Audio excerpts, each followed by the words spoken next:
Days ago, it was this Chinese Air Force fighter jet buzzing a U.S. reconnaissance plane. Then, Saturday, it was a Chinese Corvette cutting off a U.S. destroyer. The U.S. Defense Secretary said Sunday these are dangerous provocations that must stop.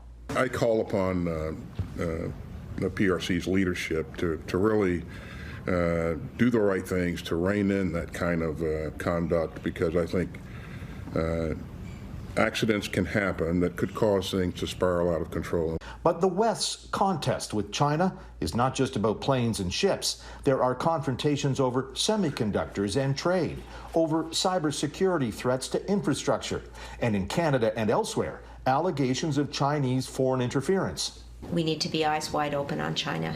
And the fact is that they have become an increasingly disruptive global power that really fuels our view in our Indo-Pacific strategy that we must be eyes wide open with regards to this country. Canada will boost its military presence in the region with plans to deploy 3 Navy frigates to the Pacific next year, up from 2 this year.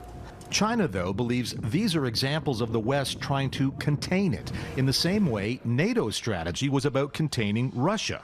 And this Chinese military officer at the Singapore Security Summit suggested that the West's containment strategy provoked the war in Ukraine. Have you ever thought that whether this way of containing itself is a problem, or is a kind of failure proved by the war in Ukraine? Thank you.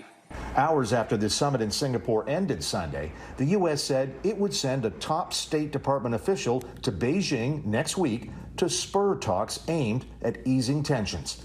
David Akin, Global News, Ottawa.